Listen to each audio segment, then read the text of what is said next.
écouté un peu dans l'édition passée, un député ivoirien, M. Seyi Gaspard, c'est important de marquer le nom, il est de Fakobli. M. Seyi Gaspard, député du PPACI pour la circonscription de Fakobli. Bon, à l'époque, le PPACI n'existait pas, donc il a été élu en tant que EDS. Monsieur Seyi Gaspard a pris la parole au Parlement aujourd'hui pour dénoncer l'attitude du gouvernement, dénoncer aussi la façon dont les choses ont été faites jusque-là.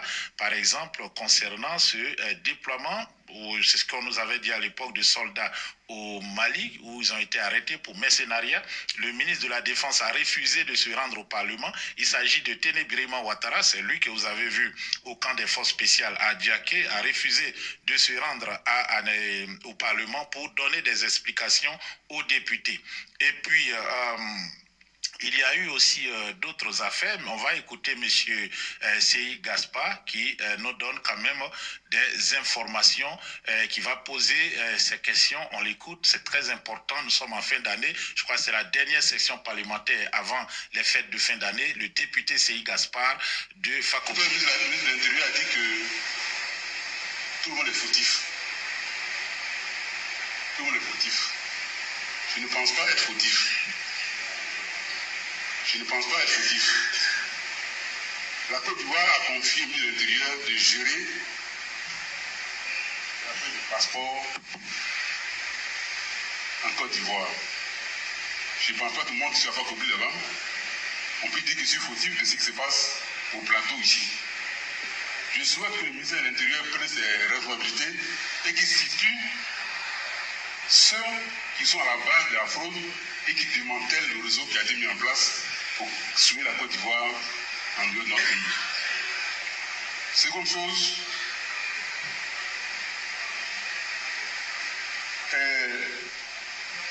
le ministre de la Défense a indiqué qu'il y a plusieurs brigades qui vont se réhabiliter. On a voulu savoir quelles sont-elles. Il y a eu un tollé qui s'est élevé. Ce n'est pas de la polémique, hein. Nous sommes les députés. Nous disons au gouvernement, on t'autorise à dépenser tel montant d'argent dans l'année. Par conséquent, on doit savoir combien sont les brigades qui vont être réhabilitées, combien coûte chaque brigade. C'est la raison pour laquelle nous essayons pour savoir quelles sont les brigades qui ont été décidées à être réhabilitées.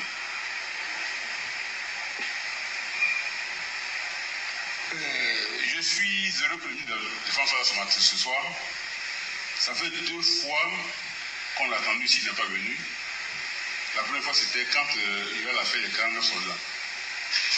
On n'a pas eu d'explication sur cette question.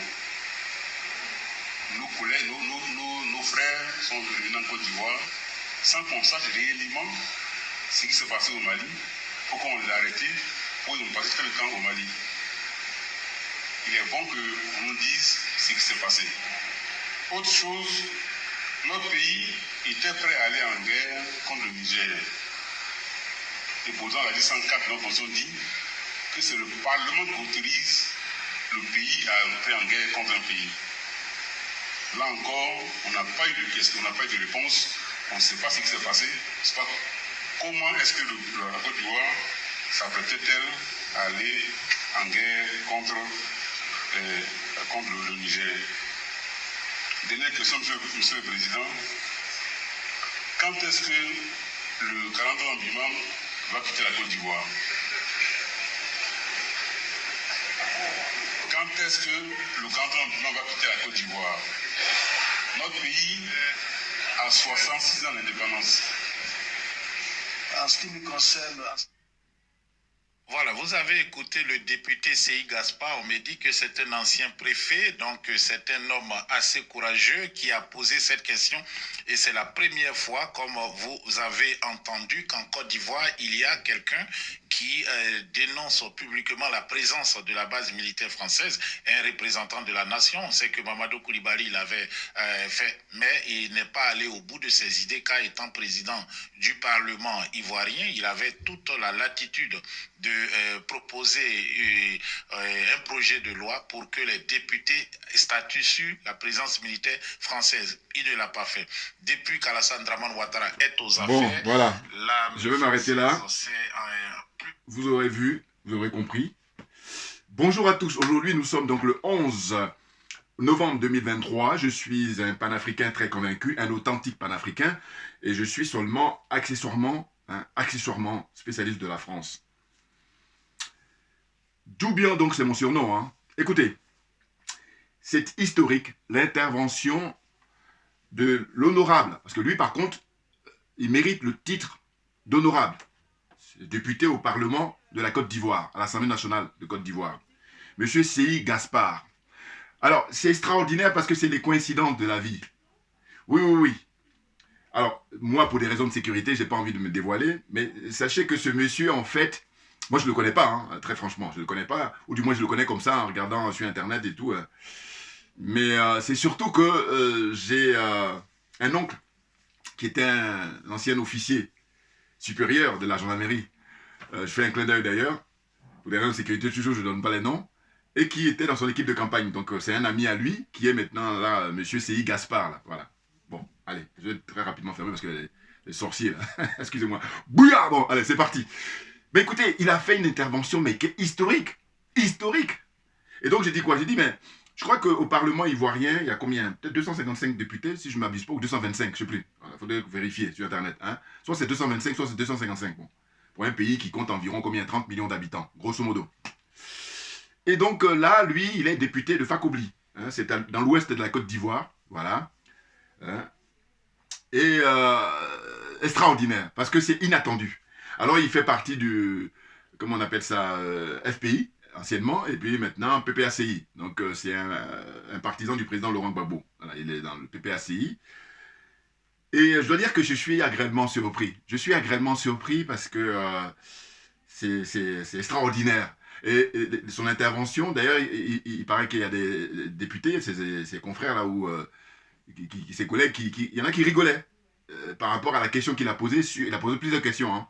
Mais celle qui m'intéresse et qui va nous intéresser, nous les panafricains, c'est la question des bases militaires françaises en Afrique en général, et là en Côte d'Ivoire, là en l'occurrence.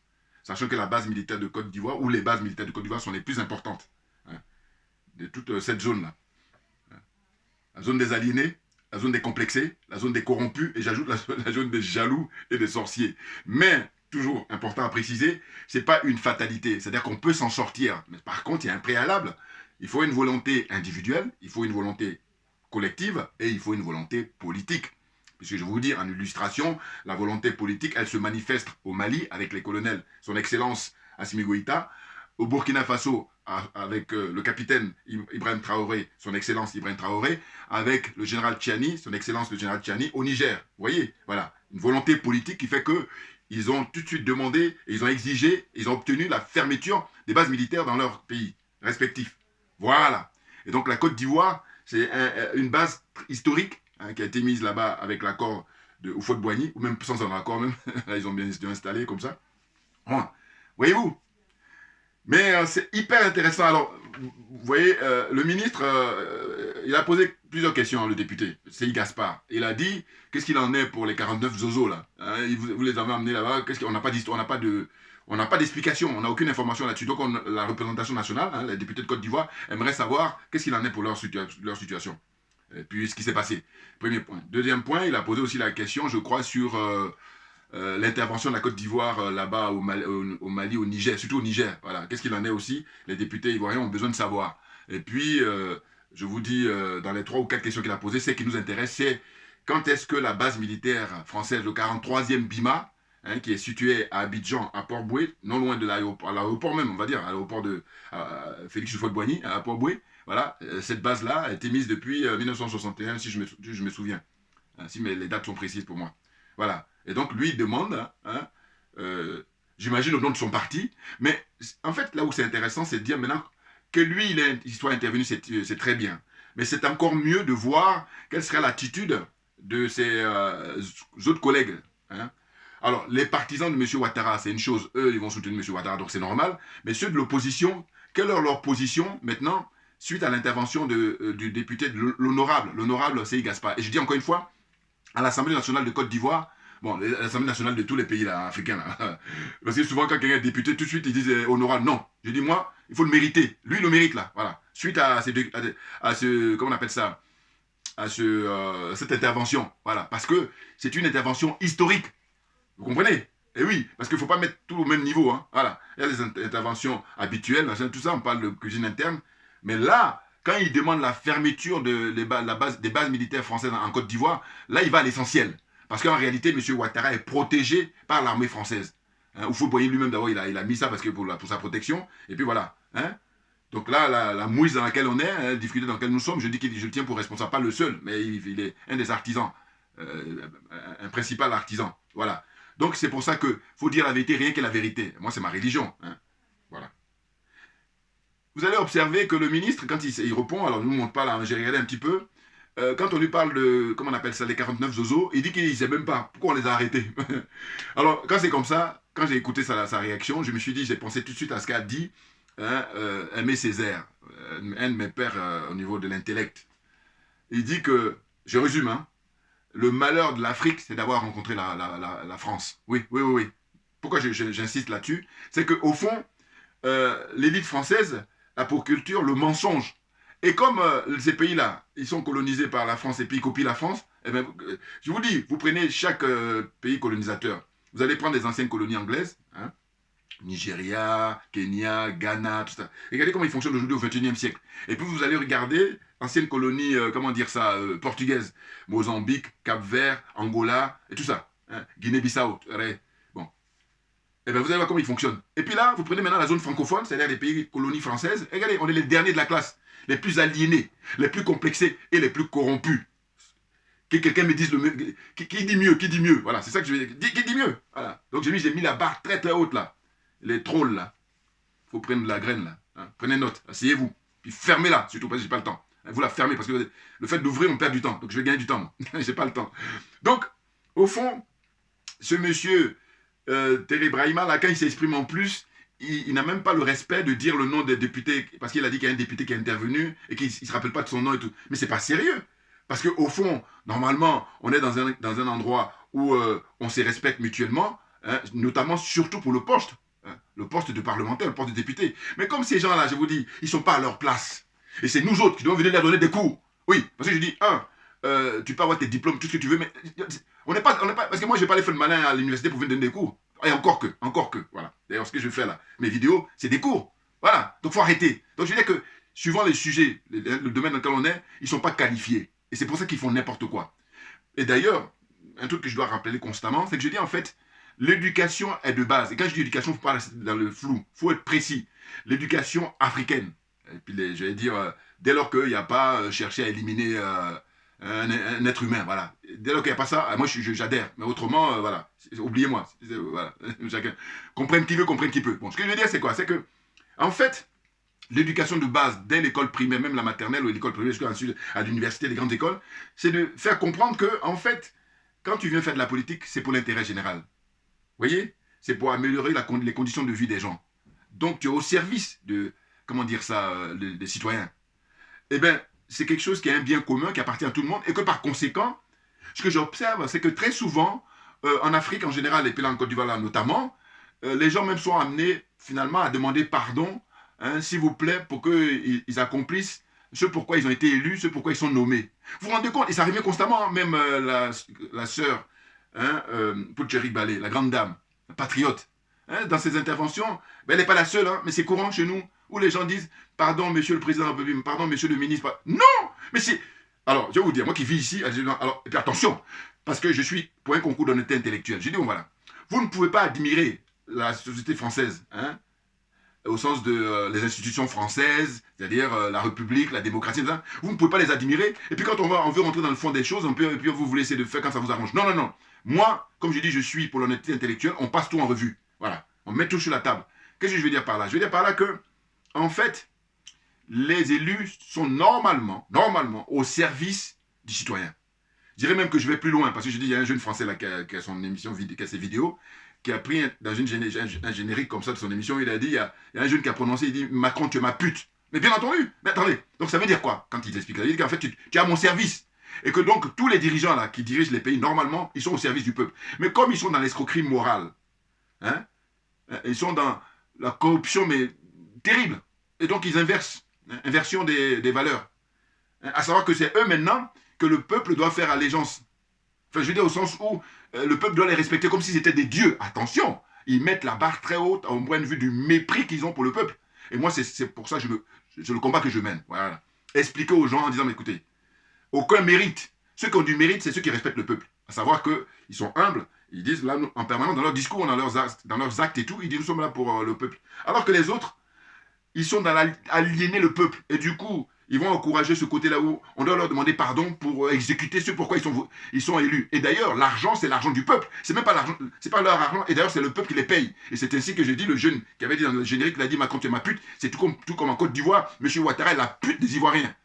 Comment il s'appelle l'autre au Cameroun, là, comment il s'appelle Paul Biya, la pute des Camerounais. Et quand je dis ça, il faut comprendre. Puis si les courbatures, hein, comprennent qui veut, comprennent qui peut. Non, parce que le niveau est élevé. Mais c'est ça le niveau qui est élevé. Parce qu'il y en a certains qui m'écrivaient en disant oui, ils sont malhonnêtes, c'est les trolls là. Parce qu'ils savent au fond d'eux-mêmes ce dont je parle. Voilà.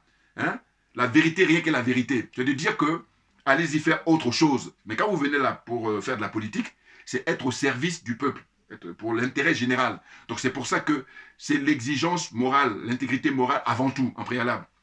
Hein? Donc là, je disais quoi? Je disais que, en fait, comment dire ça, l'honorable C.I. Gaspard, il mérite le titre. Voilà. Hein? Parce que les deux autres, là, les autres députés, là, moi, aucunement je vais t'appeler honorable. Parce que je dis, pour que je t'appelle, pour que je dise que tu es un honorable, il faut avoir ces gens comment on appelle ça, de prestations. Voilà. Il faut avoir cette posture-là, hein, de défendre le peuple, les valeurs du peuple, hein, la dignité du peuple. Là, ça a du sens. Autrement, tu es là. Très souvent, la plupart de 99,99%, qu'est-ce qu'ils viennent pour avoir le mandat? Parce que le mandat, tu as un pouvoir, mais énorme, surtout en Afrique. Là, n'en parlons pas. Bon, eh bien, donc il y a l'argent, il y a le pouvoir, hein, politique, et puis, qu'est-ce qu'il y a encore? Pouvoir matériel, hein, c'est-à-dire pouvoir avoir une grosse bagnole, voiture de fonction, maison de fonction, qu'est-ce qu'il y a encore? Billets gratuits pour aller partout, hein, venir ici en Europe, aller-retour, gratuit, tout ça c'est aux frais, hein, du contribuable. Voilà, vous comprenez?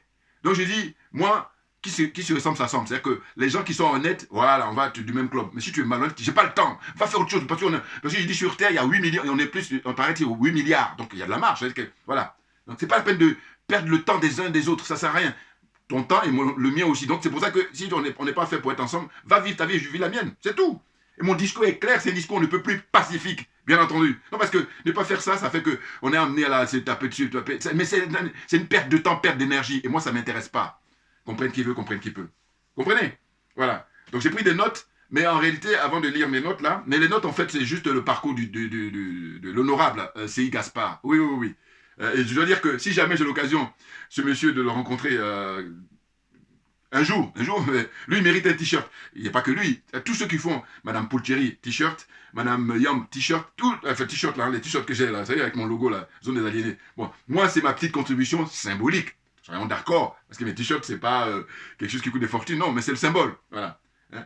Un peu comme si je donnais un trophée. Voilà, c'est ça. Il faut comprendre ça. Voilà. Tu donnes un trophée. Je dis, voilà, moi, ce que je peux te donner, c'est ça. Tu mérites. Voilà. Hein? Je sais Gaspard, là, l'honorable. Voilà. Donc je dis qu'il est un des rares comme ça qu'on peut appeler honorable. Pourquoi? Mais parce que les autres là, ils sont là juste pour le confort. C'est tout. C'est tout. Hein? On est là, on va voter pour Adama Bictogo. Alors ça, c'est le paradoxe. Parce qu'il fait partie de, comment on appelle ça, le parti de Gbagbo. Hein? Voilà. Même si c'est vrai que quand il y a eu, comment on appelle ça, l'Alliance pour combattre M. Ouattara en 2020, hein, ils ont créé là, leur EDS ou je sais pas quoi là, bon, avec M. Henri Konan-Bédié, bon. Ben ça c'était pour la période de l'élection. Mais maintenant là, chacun est revenu dans son camp, et lui il est PPACI. Mais je dis, qu'est-ce qu'il en est maintenant de tous les parlementaires PPACI par rapport à la prise de position, là, l'intervention de l'honorable C.I. Gaspard. Ça m'intéresse. Et puis je dois dire que quand il rigole parce qu'ils se disent quoi? Ils se disent, mais pose toutes les questions que tu veux, mais va pas sur le terrain de demander la fermeture de la base militaire française. Là, vraiment, tu franchis. Donc c'est pour ça qu'ils rigolent, donc ils prennent ça à la légère. Hein? Vous comprenez? Donc j'ai dit, moi ça m'intéresse là, les semaines, les jours, les semaines, les mois qui viennent. J'espère qu'il faut le protéger. Hein? Mine de rien, parce que le camp Ouattara, ils sont dangereux. C'est pas des politiques. Donc quand ils viennent là, ils viennent pour empoisonner les gens, ils viennent n'importe quoi. Bon, même si c'est vrai qu'il n'est pas le seul, mais lui, M. Ouattara a mis la barre très très haute. Parce que c'est sans précédent. C'est historique. Voilà, faire comme ça. Hein, mais va faire autre chose. Et puis lui, dans son esprit, et puis ceux qui lui et consorts là, hein, très souvent, eux, ils pensent que prendre le mandat, c'est pour eux. Voilà, c'est leur propriété. Et donc les autres sont des esclaves. Et moi, c'est le contraire pour moi. Voilà. C'est ça. Ils comprennent qui veut, comprennent qui peut. Mais oui.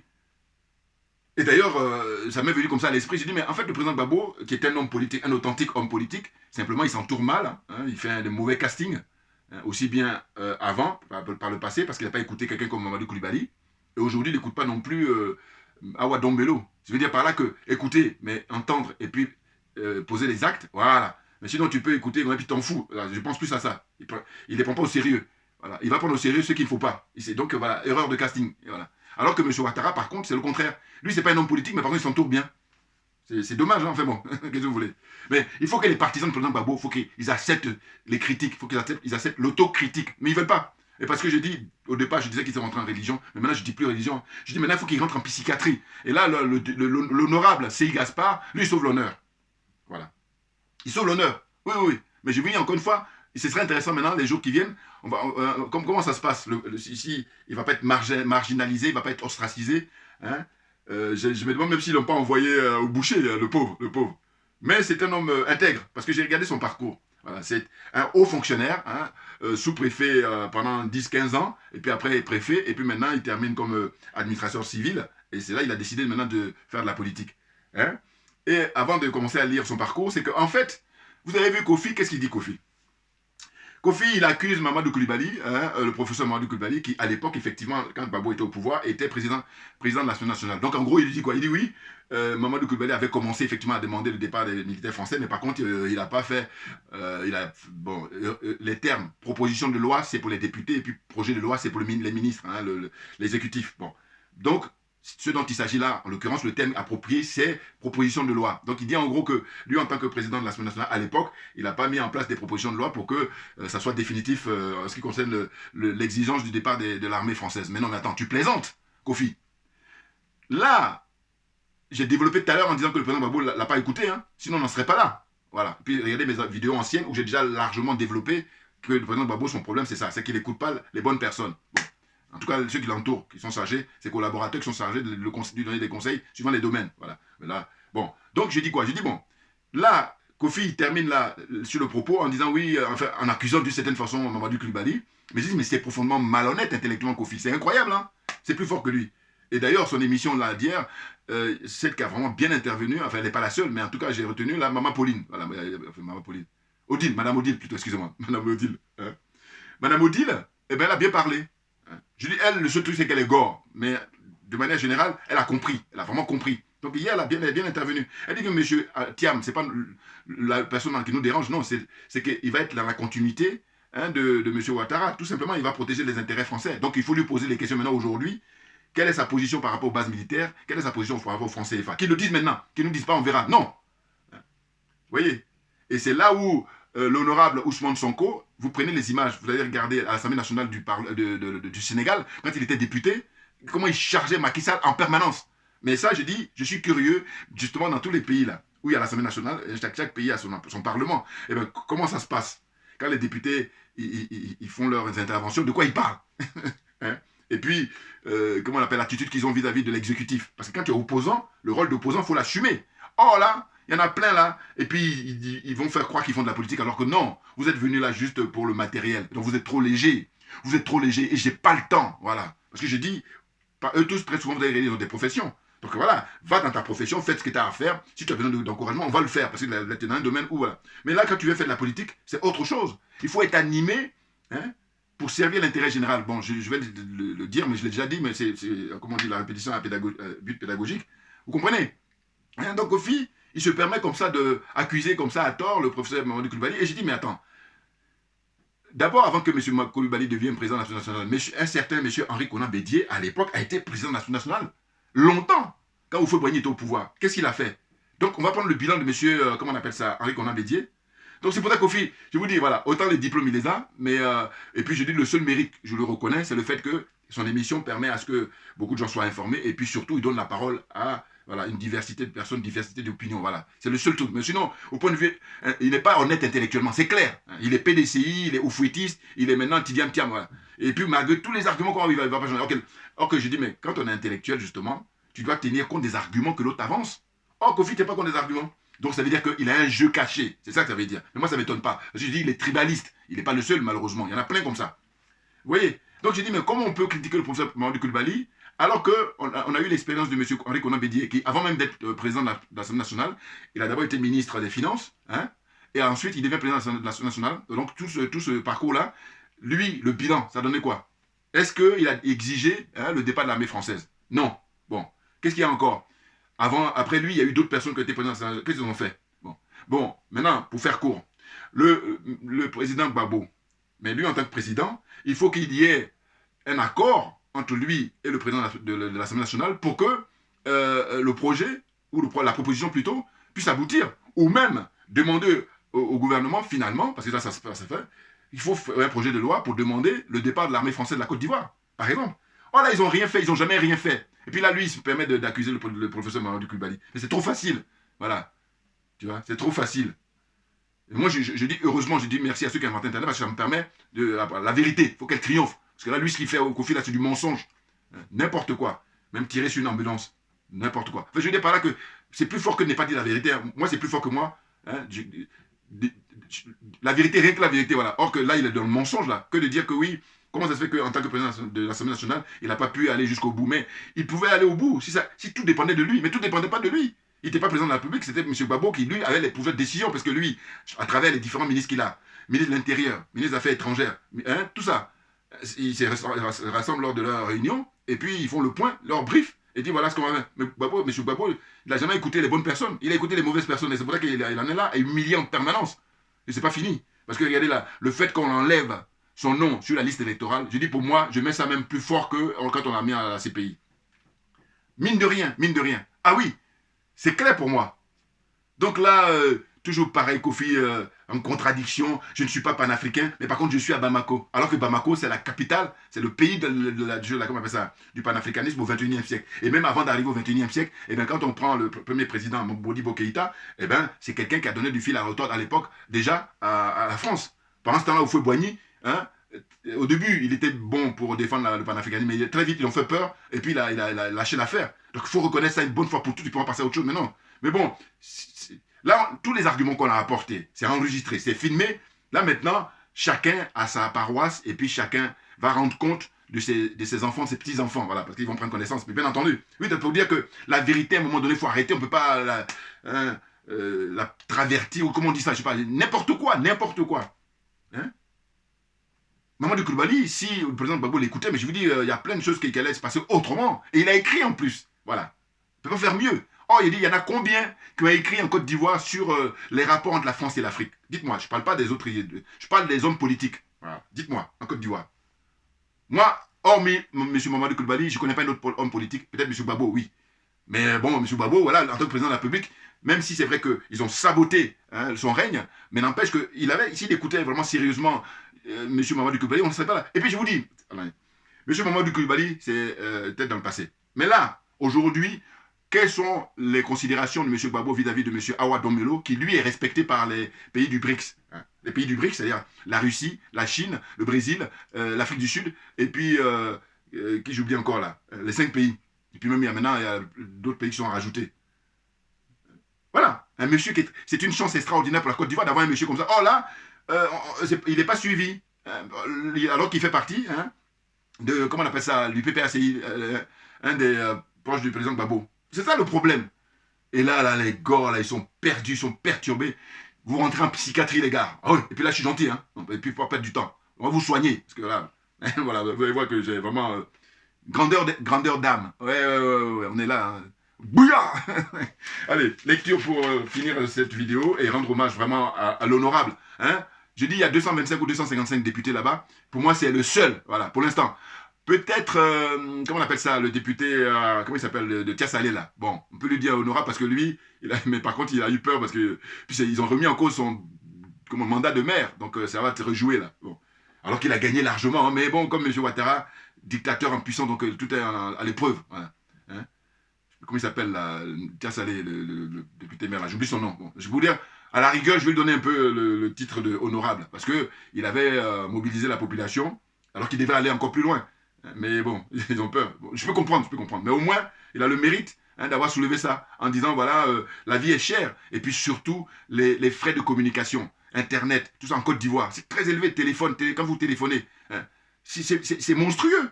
Et là, c'est l'argent public que ces gens-là donnent aux opérateurs, notamment Orange, hein, tout ça, et puis bouffe l'argent des Africains, des Ivoiriens, qui travaillent comme des fous, comme des malades, à transpirer, hein, sueur comme ça partout, et puis non, ils n'ont aucune considération. C'est dingue, hein.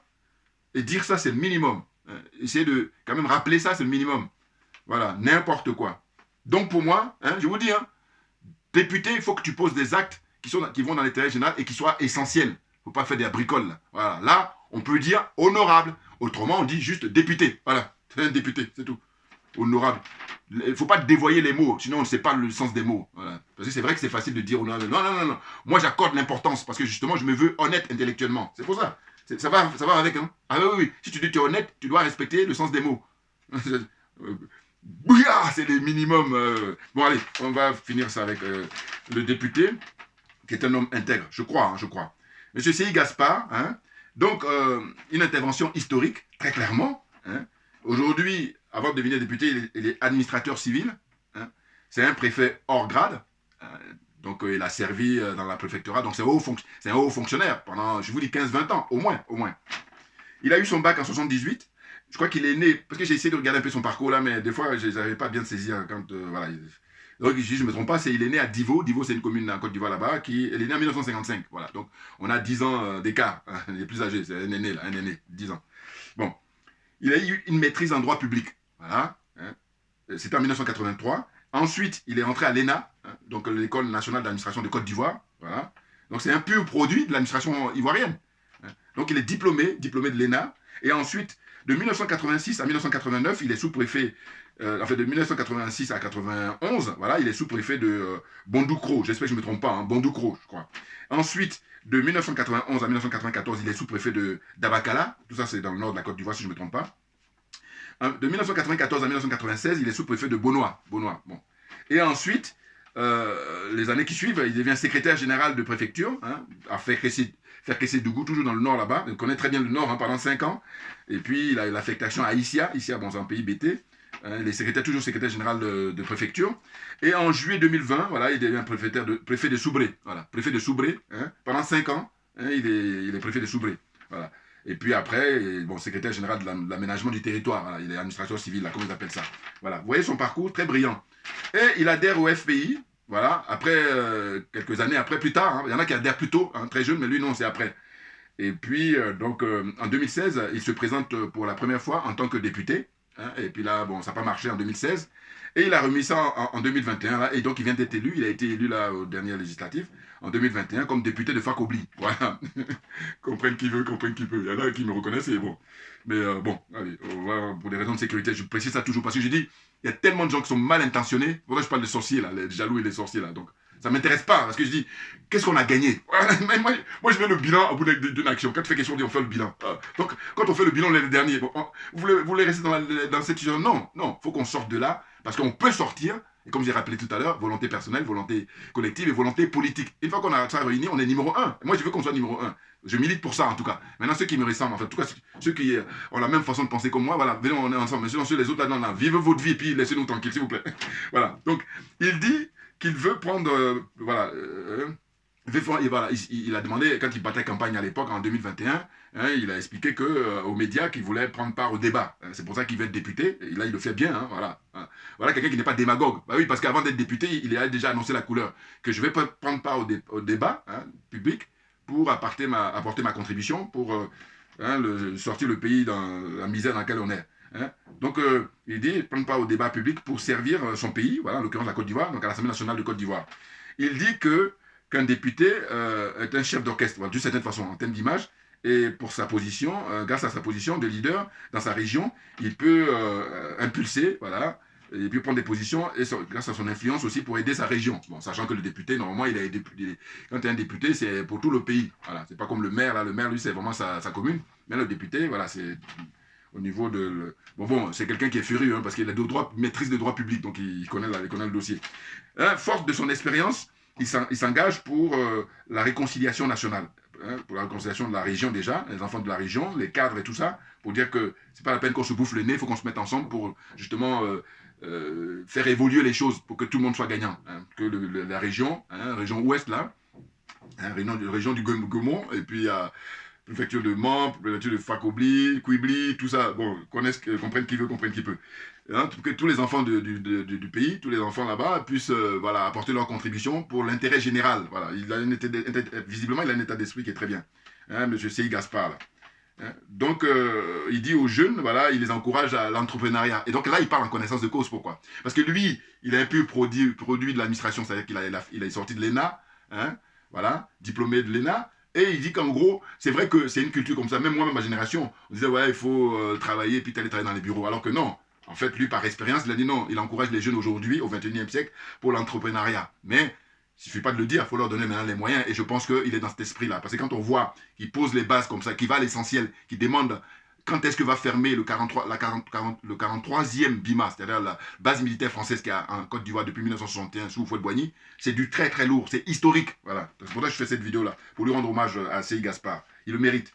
Hein? Donc il milite pour la paix et la réconciliation nationale en Côte d'Ivoire, tout naturellement. Hein? Et parce qu'il explique que nous avons un destin commun. Voilà, c'est peu que de le dire, très clairement. Vous voyez, donc franchement, l'honorable Seyi Gaspard, chapeau, hein, l'aîné, voilà, parce que je vous dis, il a 10 ans de plus que moi. C'est un grand frère, d'une certaine façon, voilà, et que je ne connais pas, mais où je me réjouis, c'est que c'est une coïncidence historique, parce que figurez-vous que je vous dis, j'ai mon oncle, hein, ou un de mes oncles, en tout cas qui est à la retraite maintenant, mais c'était un officier supérieur de la gendarmerie, qui a fait Saint-Cyr. Voilà, c'est du lourd, c'est du sérieux. Voilà, je l'avais même quand il était de passage à Paris, je l'ai invité chez moi. Donc. Voilà, bon, c'est un bonheur, c'est un plaisir. Merci à vous tous. Avant de partir, je vous donner pour ceux qui sont courageux pour la lecture. Vous voyez là, j'ai déjà montré, mais il y en a qui prennent connaissance de mes vidéos. Donc voilà, il y a Oulaye Bernard, que je ne connais pas aussi, mais bon, il y a son bouquin dont j'ai pris connaissance il y a quelques années là. Oulaye Bernard Tiaba, il s'appelle L'autopsie des partis politiques africains. C'est le cas parti de la Côte d'Ivoire. Voilà. Donc, moi, je suis un militant de la lecture, hein, parce que je dis, il n'y a rien de tel. Hein, parler blablabla, c'est bien, mais lire, c'est encore mieux. Voilà, c'est pour ça que là, c'est intéressant, hein, parce que là, c'est sérieux, là, la lecture, et puis ceux qui sont les adeptes. Hein. Bon, maintenant, après, il faut réfléchir aussi, parce qu'il y en a qui lisent et puis qui ne réfléchissent pas. Donc. Et à ça, Pascal Hérault, ça c'est les Français, là, Jean-Pierre Bat, France-Afrique, opération secrète et affaires d'État. Voilà, ça aussi, si vous voulez, la lecture, les relations entre la France et puis les pays africains, la France-Afrique, d'une certaine façon. Et puis autrement, je termine par ça, c'est l'Afrique francophone peut-elle s'en sortir? C'est Jean-Claude Djereke, un frère panafricain, là. Voilà, ça. Hein? L'Afrique francophone peut-elle s'en sortir? Mais bien entendu, il faut y croire, c'est tout, et puis il faut donner les moyens. Merci à vous tous pour votre attention. Vous voyez une image qui est très très forte avec l'espoir comme ça du jeune garçon. L'enfant, c'est extraordinaire. Merci beaucoup, et puis on lâche rien comme j'ai pour habitude de dire, mais simplement parce que c'est nous qui avons raison. C'est clair, il n'y a pas d'ambiguïté là-dessus. Merci bien.